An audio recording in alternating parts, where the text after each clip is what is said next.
So a few days ago, I found myself sitting in a therapist office again, and I wasn't sure what I was going to talk about. I thought maybe we'd discuss my separation, maybe the uncertainty, maybe my future.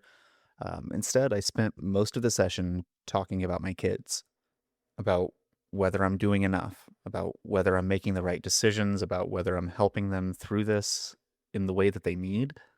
And it reminded me of something that I've spent most of my life learning and relearning. Asking for help doesn't make you weak, it makes you human. With that being said, welcome to a special solo episode of the Refill podcast. Typically, the month of June is associated with Pride Month, but it's also Men's Mental Health Awareness Month. And I thought this would be a really good time, especially because I feel like I'll be releasing this on Father's Day, to kind of just talk about a lot of the stigma around men's mental health and kind of open up about some of my own experiences. And right now, a lot of that is very much around parenthood and just everything that's going on in my life with all of these changes. And I really want to open up a conversation, trying to break down some of those ceilings that a lot of men put on themselves when it comes to their mental health and taking care of that. So, with that being said, welcome to my continued midlife crisis.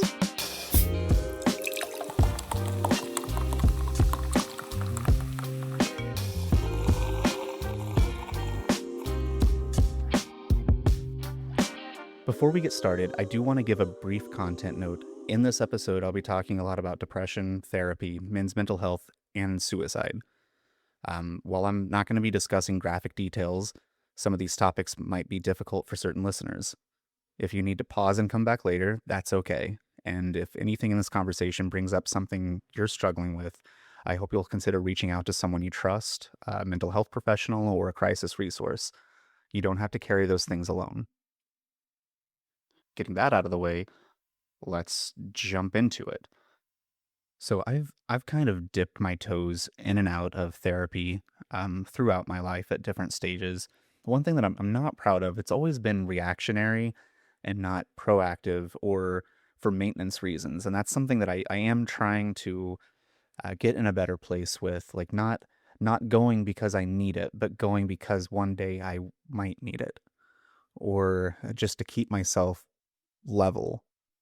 And we'll get into some of my more recent experiences and kind of why I felt like this was a good topic for this episode here in just a bit. But first, I kind of want to just give you some of my earlier experiences with going to therapy and kind of as a child and why I was there and some of the parallels that I worry about with my kids now.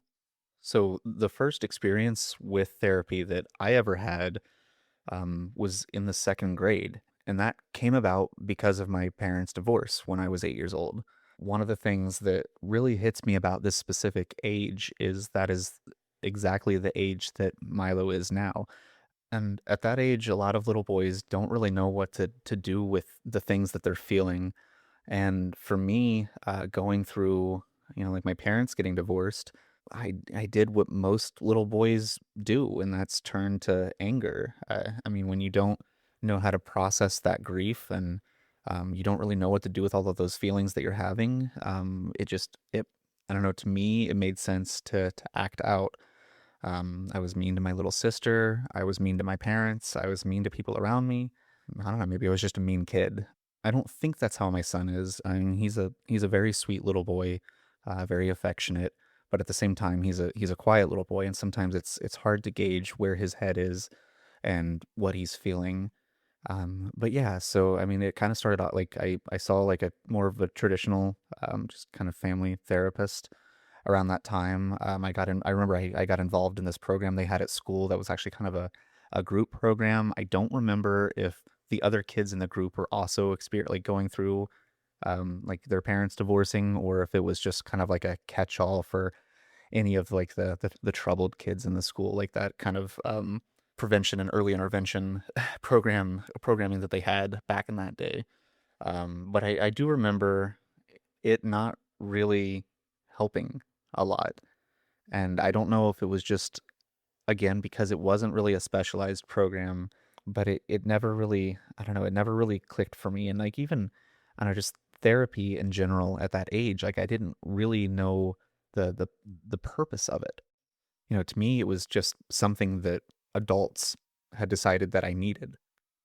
And shortly after my parents' divorce, and like me starting therapy and going through all of this, the next year in third grade, my grandfather who lived down in Kentucky had passed away, and I think with just everything going on and my grandpa's passing, my mom moved us down to Kentucky. So here I am in the third grade, 9 years old. Parents just went through a messy divorce the year before, and I'm being moved away from the only support system that I know, which is my friends. And that, I mean, again, like that is something that I still am struggling with in my current situation. I want to make sure that my kids are able to, keep as much of that stability as possible, because like I know, especially in these first couple of years, like they're gonna need people to lean on, and it's not always gonna be able to be their parents or, like those types of family members. Like sometimes it's friends, sometimes it's their teachers that they get comfortable with. I went through that firsthand, having that kind of ripped away and put into an entirely new setting. And though I mean I did eventually adapt. I mean it's hard being that young and just transitioning into a completely different life around people you don't know. And I think the one thing that I do appreciate about getting to, or like going down to Kentucky at that age, was getting to live with my grandma for a while.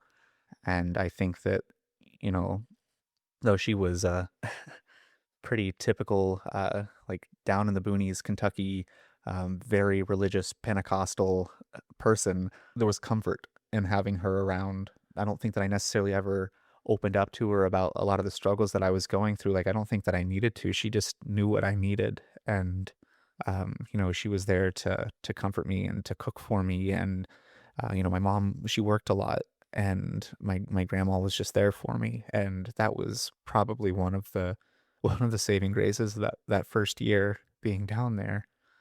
So I mean, I think that having just that person in your life that, like even if you can't talk to them about what's going on, just having somebody there to just anticipate those needs and just love you unconditionally. I think that that's really important. Going back to therapy, which is like the big topic here. I don't know like what an 8 or 9 year old really expects it to be. I mean, this is back in the 90s. The only thing that I knew about therapy was, how it was portrayed on television or in the movies. And, it wasn't it was typically one of those things that was reserved for, like nutcases or people who were like just really, really, really depressed, or you don't really think of it as being more of a maintenance thing, just for typical people in dealing with your everyday stresses and just everything else that's going on in your life.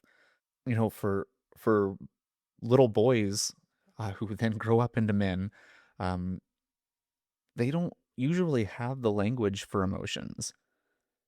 It's not just that I was depressed; it was more like I was confused, I was angry, I was hurting. I feel like the word depressed is kind of, again, one of those catch-alls that a lot of people, they use to describe something that they don't understand. And I think that a lot of where therapy is good is understanding what those feelings or emotions are, and just kind of learning how to manage that. Even though I don't think I realized it at the time, as an adult looking back now, that therapy that I took at that age was probably the first time that I learned something that would take me decades to fully appreciate, and that is talking actually helps. You can't just sit on everything. And I know that a lot of men specifically, that they tend to struggle in silence, and that takes a toll. I mean, that literally takes years off of your life. And I don't know about you listeners, but that's, I'm not looking to shorten my life over something as trivial as like, oh, like I'm too I'm too macho to talk about what I'm feeling, or like, and I don't want that for my son either. Like I want him to learn to talk through the feelings that he has. And that doesn't mean that you have to be a burden on people, or you always have to like dump all of your trauma on others. But, like, confide in people that you can trust, and at the very least, go see a fucking therapist. Shortly after I moved down to Kentucky, I stopped doing therapy. I mean, a lot of, at least at the time, I felt like a lot of my initial anger issues that I had after my parents' divorce had kind of mellowed out.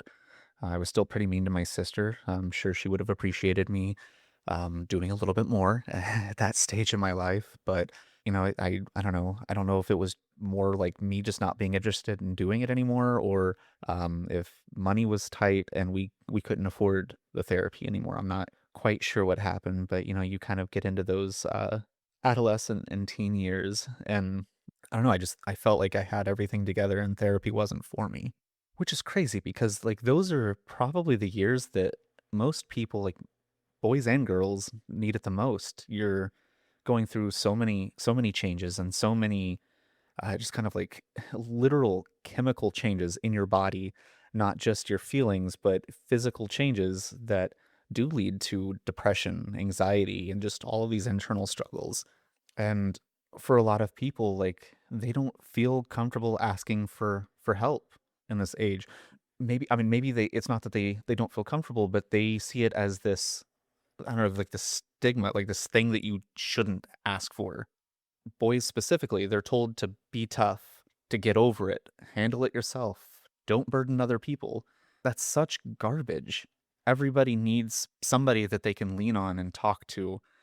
Maybe I'm a little bit of a hypocrite because I don't know, like most people, like I'm a proud person who likes to overcome obstacles and get through things on my own, but I think that the farthest strides that I've made in my life have come when I've let other people in to help, because they're able to lift you up more than you can lift yourself. The National Institute of Mental Health notes that men are significantly less likely than women to receive mental health treatment. Even though mental health disorders affect both groups, men are also far more likely to die by suicide. The problems that I went through all growing up, like it wasn't that I didn't struggle. It was that I thought struggling was something that I was supposed to handle alone. And I'm going to go out on a limb here and say that most of you listening probably felt the same as a teenager, especially. And because I didn't do that work early on to really learn how to manage my emotions and feelings, and especially the anger issues that I had at that young age. I feel like these were wounds that I carried over into adulthood, into like my early days as a parent. When I say that, like, I was angry, that doesn't mean that I've never been physically abusive, but I do have a tendency to have a short temper. I get frustrated when I'm stressed out, or like worked up about something. Like I tend to raise my voice and I yell. I feel like a lot of that just comes from emotional exhaustion. I don't know that on my own I ever would have realized that it was a problem, because I mean that was how my dad parented me. I'm sure a lot of, especially those of you in the millennial age group, you probably also had parents that reacted this way. So like that's just what we learned, and that's what we also did as parents. And it wasn't okay. And I mean, I am thankful that my wife at the time, she pointed out a lot of these behaviors, and that was one of the things that in my adulthood kind of started gearing me toward looking into therapy again, just because like I was realizing that I wasn't the dad that I wanted to be. I always said growing up, like, I would never, ever be like my dad. And, for the most part, I don't feel like I was, but there was always like these little cracks that would show when something became too overwhelming for me, where, you know, I, I would raise my voice. To me, it was just I don't know, it was everything coming out, and it was a relief to not hold that in anymore. But from my kids' perspective, that probably seemed very scary for them. And I honestly, I hate that even now, I still struggle with it. I'm more aware of it as a problem. I feel like I'm able to see more from their perspective, how it feels, even though I've lived it. I don't know like why that's a thing that we do as parents is we forget how these things made us feel when we were on the other end of it.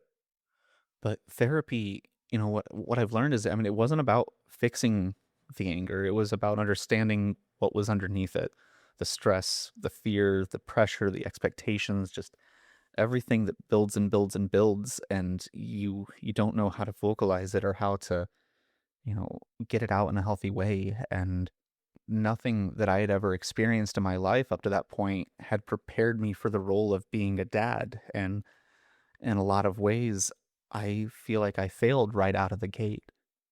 But that's what parenting is. You're gonna fail. You fail, you learn, you improve. And it's not something that you just, like you go to a few sessions and you're good. It takes years of work. It takes habit building, lifestyle changes. And what's the one thing that sucks about it is by the time you really start to feel like you've actually like seen a change in yourself and you feel the difference, your kids are a little bit older and you're stuck wondering at that point like, was it too late?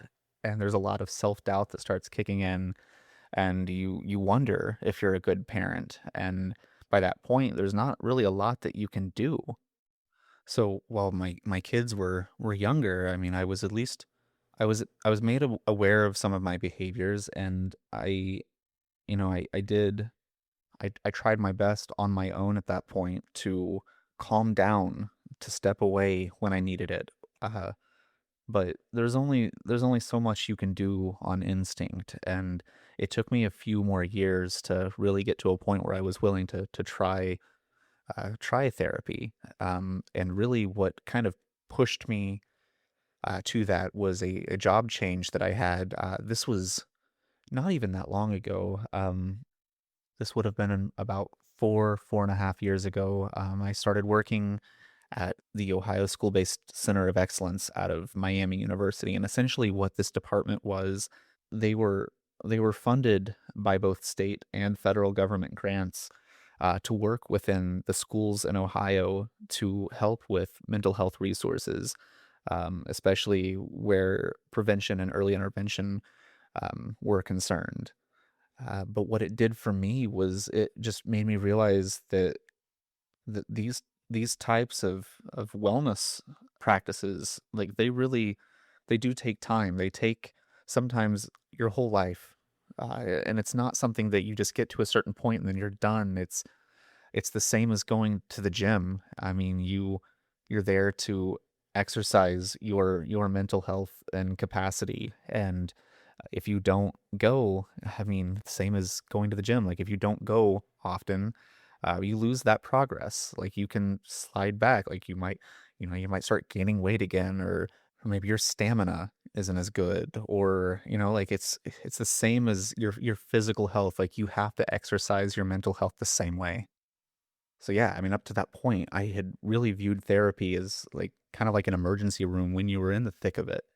You went when something was broken, and I just happened to have this great group of people that I got a chance to work with to help me realize that therapy really is a place where you build strength before a crisis.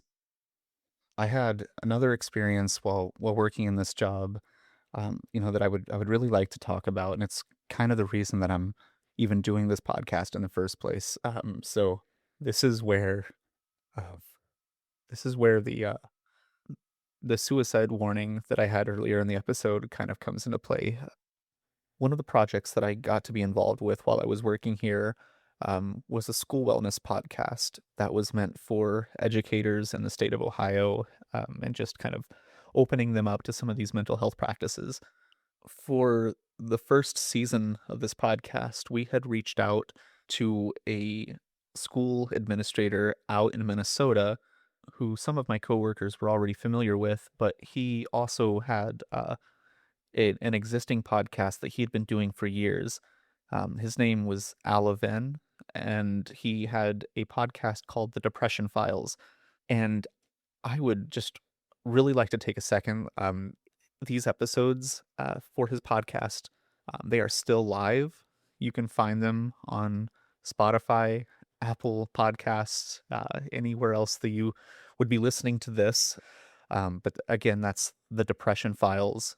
And the host, Al Levin, Al is, he was an advocate for men's mental health. And one thing that was immediately drawn to him on was just his openness and willing to share his own struggles. And it's not something I had ever had from, excuse me, that's not something that I had ever had from a male role model before. And it just completely changed my entire world. The way that Al talked about his struggles and some of the guests that he had on his podcast, and like talking about theirs, and it was just like it was very life changing. I'm very appreciative that I got to work on this project with him, doing like something that I love, which is podcasting. And over the course of like that first season that we produced with Al, I got to spend months talking with him and collaborating with him and just talking to him and seeing, where his mind was. And the thing was, like, I thought Hal was brilliant. I mean, he was one of those people that, like, he knew how to talk to others, and he really he didn't need a lot of prep to do it well either. And he was always second guessing himself, though, which resonates with a lot of what I'm feeling now. I mean, he always had this anxiety around how good the work that he was doing was. He always wanted that reassurance. We would meet for a little bit after each episode that we recorded. We would just kind of have like a, I don't know, decompression conversation where I would give him assurance, like, that was fantastic, that went really well, you did a great job. Like, I don't know, like, I felt compelled to tell him these things because, like, I could see that that wasn't clicking for him. We had spent an entire summer recording these episodes, and our plan was to release them regularly once the school year started back up. And uh, 3 episodes into this season, I got the unfortunate news that Al had taken his life, and that just that crushed me a lot. Again, Al spent a lot of time encouraging men to have conversations that many of us avoid, conversations about depression, about loneliness, about asking for help. And Al, he was not alone. Um, he had, he had his wife and his kids, and he still just felt this void. And even talking about mental health so much over the years, and being an advocate and having these conversations with other people who are going through similar struggles. I mean, in the end, he still lost that battle. And losing him reinforced something I already knew intellectually, but I hadn't fully accepted emotionally, and that mental health struggles don't always look the way we expect them to. I got myself back into therapy at this stage because like, this did open up a lot of things for me personally. And I knew that not only did I need it at that moment to be reactive to what I was experiencing, but I needed it to be proactive. I needed to put in the work to maintain a healthier mindset, to be there for my kids, to grow emotionally in the ways that I needed, not only for myself, but in a way to be an example to my children so that they didn't go through the same struggles and the same self-doubt that I did. So I spent some time at that point, kind of just dipping my toe back into therapy, doing online therapy. This was, I mean, this was a couple years after COVID, but there was still there was still a lot that was, being done virtually, and I'd never tried virtual counseling before, so, with just, like, my busy life and, having a family and everything else that I have going on, I tried that for a bit. Ultimately, it wasn't really for me doing it virtually. I kind of realized very quickly, like, I need to be able to see somebody face to face so I don't know, you shouldn't probably be worried about gauging reactions in therapy, but, just knowing that you're being heard and that they're actively listening. So, I mean, I did that for a little while, and then I stepped away from it because, like, I realized that I needed to put the work into finding, an in-person therapist that I I could really talk to. Around the same time, I had a job transition, and, I mean, I didn't really know exactly what was going on at the time, but there were some personal issues in my marriage that were starting to kind of crop up around that same time that did eventually lead to my separation. So, I did. It took me a little bit to finally find an in person therapist that I wanted to try out, and another life crisis to give me the push that I needed to actually get into the office and see them. So I did that though, and it's I think another thing that it's important to note about therapy is not every therapist is going to click for every person, and I didn't have the best experience with the online therapist that I had been seeing, mostly because of the online aspect of it, not necessarily the therapists themselves. Whereas things did start out well with the therapist that I was seeing in person. Some of the advice that I had been given from my in person therapist didn't really sit well with me, and I felt like I was being pulled against what my gut was telling me, which I don't really think is the place for a therapist to kind of point you in any one direction or the other. It's more about guiding you. Really quickly, before I move on to kind of wrapping this up and really getting into the point that I was wanting to make with this podcast episode, I said one thing to myself when I started this podcast, and that was that would never ask a guest to go deeper than I'm willing to go myself. If I'm going to ask people to talk honestly about their life experiences and you know the good and the bad and how they overcame it, then I've got to be willing to do the same. So this is me doing that. I kind of spoke earlier while I was talking about Al about this void, and that word, I don't know, it comes up for me a lot.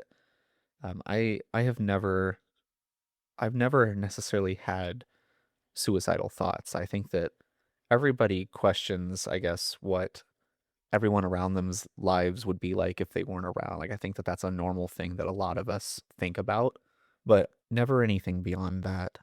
I had I'm not gonna get into details. I mentioned this in episode one. This is not the place for me to talk about my marital issues and what led to my separation. But I will kind of share this story around an experience that I had last summer that was kind of, again, one of these things that reinforced for me the importance of therapy and kind of gave me that nudge that I needed at the time to step away from the therapist I was seeing and look for somebody else. And essentially, I had just gone through a pretty major ordeal, and we were on a family vacation. We went and stayed at a resort by the ocean, and there was a night where things just got to be too much, and I needed to step away for a minute. So took a walk, and our resort was it was right on this public beach, and I I don't know, I walked out onto the beach and just sat, and it was just pure darkness around me. It was quiet. There weren't a lot of other people on the beach. If they were walking from pretty far away. You couldn't hear anything over the sound of the waves crashing. But it was just a really dark night. Not a lot of stars out. The moon was somewhere else. So I don't know. It just, as I was sitting there, it felt like I was staring into this just void, which again is a common theme that seems to come up when talking about depression. But in that moment, I did have a thought, kind of going back to what I was saying a minute ago, like what would happen if I just walked into this void and didn't come back? And I sat there with that for a minute, and I felt a little silly because that was not the way that my brain is wired. I've not really thought things like that before, and I've always had to overcome adversity in my life, and I've never let it get to me in that way. And I started questioning, like, why am I having this thought? Why is this there? And I don't know. I realized that, this experience of sitting on this dark beach, staring out into this endless ocean, the void wasn't what was causing this feeling. I was experiencing this level of calm that I don't think that I had ever felt in that moment. And it was pushing away a lot of the more immediate struggles that I was experiencing, and that thought that I had was kind of what I was left with, which I guess was, I don't know, that was buried deep down. Again, it's not something that I would typically ever think, and it's not something that I had really thought prior to that point. And I think that was kind of a an eye-opening experience for me, that even when you feel like you're doing okay, or at least in my case, when you feel like you're going through some shit, but you know you're going to get through it, underneath all of that, your struggles are still there. You still have that self-doubt. All of those things that you've been building since you were a kid, those negative emotions and just that struggle, it's still there. And I think that, like, what that void did was it stripped away everything else to where that's the only thought that I had left. And luckily for me, like, that's all it was. It was just a thought. And I quickly kind of realized that even though, like, that was something that I in the moment I felt stupid for even thinking that.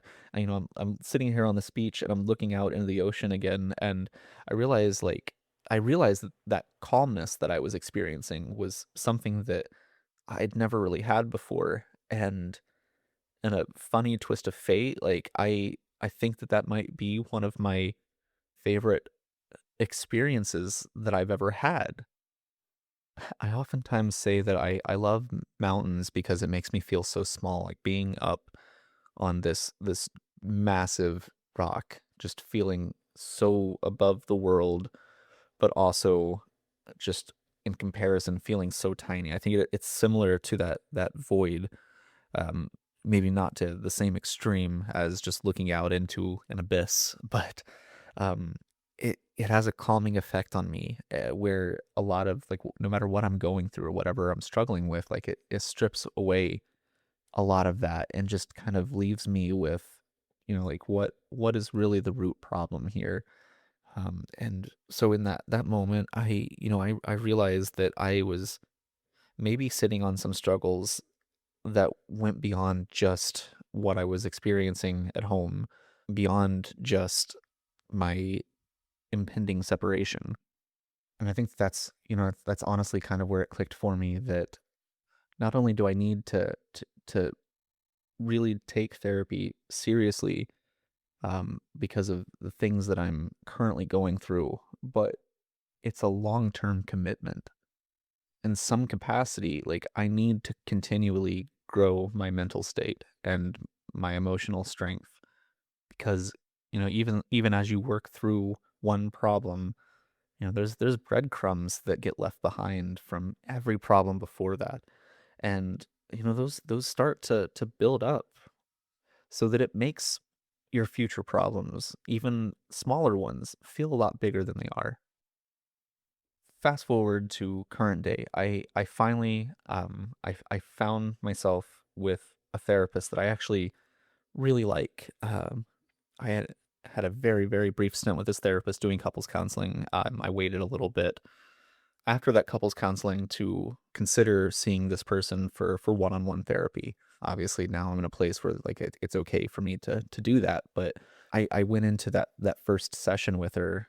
I really didn't know what I was going to walk in there and discuss. I thought that I would be talking about my separation, current stress that I have going on, maybe with work, and I don't know, like my future and just all the unknown. But instead, what I ended up talking about mostly was my kids and all of the parenting fears that I currently have going around. Like, am I doing enough for them? Am I there for them in the way that I need to be, or that they need me to be?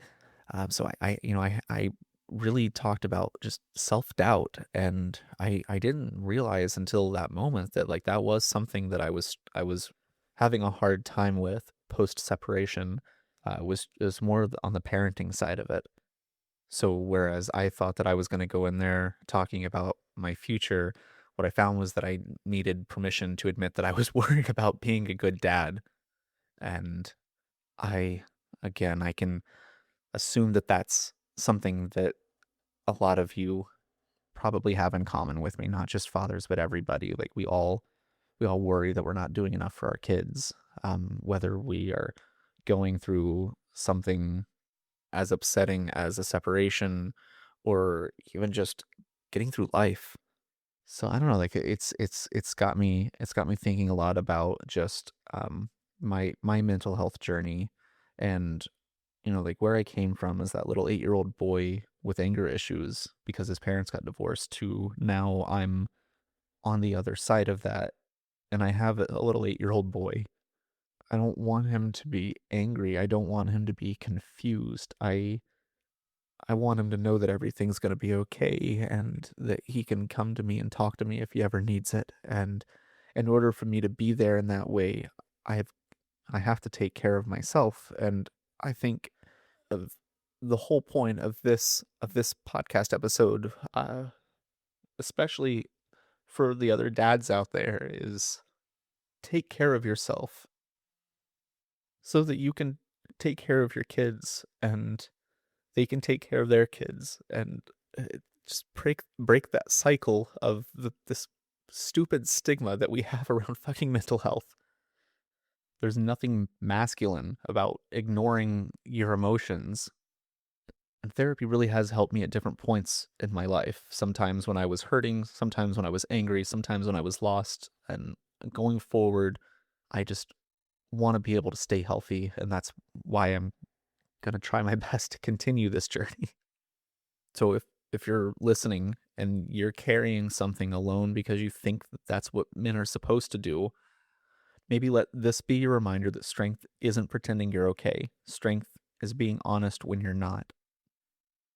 Before I wrap up, I just want to mention a resource that has become increasingly important in conversations around mental health, and that is the 988 Suicide and Crisis Lifeline. It's available 24 hours a day by calling or texting 988. Despite the name, it's not only for people who are suicidal, it's also there for people experiencing emotional distress, mental health challenges, substance use concerns, or simply moments when life feels overwhelming and they don't know where to turn. Trained counselors are available to listen, provide support, and to help connect people with resources. So if you're struggling, if you're worried about someone you love, or if you just need someone to talk to, 988 is there. Reaching out for help isn't weakness. It's one of the strongest things a person can do. I just want to say thank you, listeners, truly for joining me on this episode. I promise that not every episode of Refill is going to be so heavy. I have some fun guests that I'm currently trying to get in on the show. So please keep tuning in and go back and listen to the first 2 episodes if you haven't already. But again, I truly appreciate it. And I am Justin Tyler. Thank you so much for being here and experiencing the Refill podcast. Happy Father's Day, and remember to take care of yourselves.